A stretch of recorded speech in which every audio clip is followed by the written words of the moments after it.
তোমার ওই জান্নাত আমার লাগবে না, আমি নিজে জান্নাত বানাবো। 20 বছর সময় নিয়ে 22,000 শ্রমিক কাজে লাগিয়ে ওর আয়ত্তে ওর রাজ্যে যত সোনা রূপা ছিল সবগুলোকে একত্রিত করে ইট বানিয়েছে সোনা রূপা এগুলো দিয়ে দিয়ে। জান্নাতের ভেতরে ছোট ছোট খোপড়ি ঘর বানিয়েছে। হোর আর গেলমানের নাম শুনেছিল। এই জন্য এলাকায় যারা যুবক যুবতী আছে 16 থেকে 30 বছর এই বয়সের উঠতি বয়সের যুবক যুবতীদেরকে নিয়ে ওই ঘরের ভেতরে ও বলেছে এটা হোর আর গেলমান। আসসালামু আলাইকুম ইসলাম প্রিয় ভাই ও বোনেরা, আপনারা নিয়মিত ইসলামিক ওয়াজ মাহফিলের সুন্দর সুন্দর ভিডিও পেতে আমার চ্যানেলটি সাবস্ক্রাইব করতে পারেন। আর ভিডিওটি সবার আগে পেতে নোটিফিকেশন বাটনটি অন করে দিবেন। আর যদি ভিডিওটি আপনার ভালো লাগে তাহলে একটা লাইক এবং কমেন্ট করবেন, আর পারলে আপনার প্রিয় বন্ধুকেও শেয়ার করবেন। হযরতে হুদ আলাইহিস সালামের জামানায় যে নবীকে আল্লাহ পাঠিয়েছিলেন যে জামানায়, ওই জামানায় যে কাফের ছিল সাদ্দাদ, নাম শোনেননি? এই জঘন্যতম লোকটাকে পৃথিবীতে আজরাইল মাত্র 2 দিন কন্দন করেছিল মানুষের জান কবজ করতে, যে আজরাইল খেয়েছে মাত্র 2 দিন।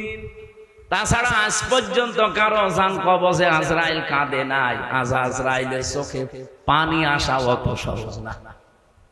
কি আপনি কি যাকে তাকে মনে করছেন? নাম শুনলে বোঝা যাচ্ছে দয়া মায়া নেই। আজরাইল এইরকম কঠিন এবং কঠোর হৃদয়ের একজন ফেরেশতা।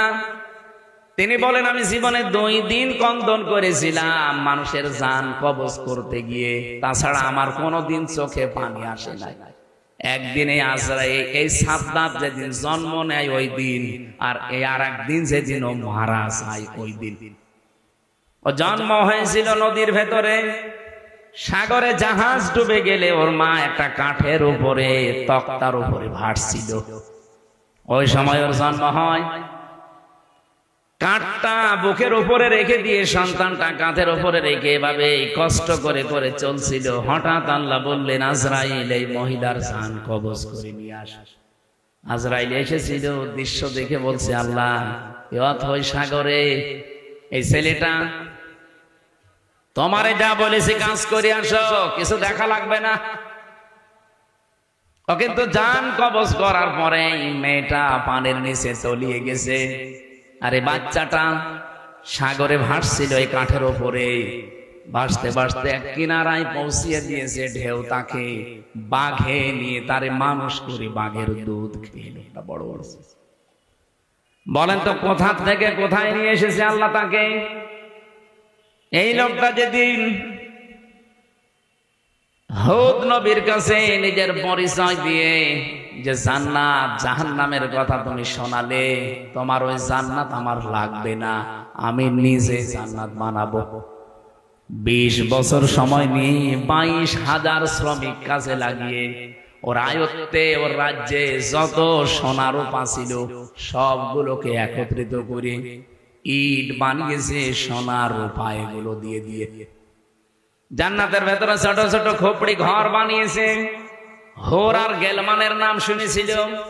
এই জন্য এলাকায় যারা যুবক যুবতী আছে 16 থেকে 30 বছর এই বয়সের উঠতি বয়সের যুবক যুবতীদেরকে নিয়ে ওই ঘরের ভেতরে ও বলেছে এটা হোর আর গেলমান। জান্নাত আজকে উদ্বোধন করবে। আমি ঘটনা বলার জন্য এখানে একটা শিক্ষা আছে, ভালো করে শুনবেন, কারণ আমাদের জন্য সামনে এটা হাসতে পারে। জান্নাতে যখন মেন গেটে যাবে আজকে উদ্বোধন করার জন্য, একটা পিপিলিকা যাবার মতো কোনো রাস্তা নেই, এত কড়া পাহারা চলছে। হঠাৎ করে দেখে জান্নাতের মেন গেটে একজন ফকির বেশে লোক বসা। তো দেখেই রেগে গেছে, এখানে ঢুকলে কি করে? ফকির বেশে লোকটা বলছে বাদশাহ একটু মাথা করেন ঘোড়ার পিঠ থেকে, আমি একটা কথা আপনাকে শোনাবো। বলে এখন না, পরে তোমার কথা শোনা যাবে, আমি আগে জান্নাত উদ্বোধন করে নেই। হযরতে আজরাইল ছিল ফেরেশতা। অনেক ডাক দিয়ে বলছে দেখেন আমি একবার যার কাছে আসি জীবনে ডবল আমার আর আশা লাগে না।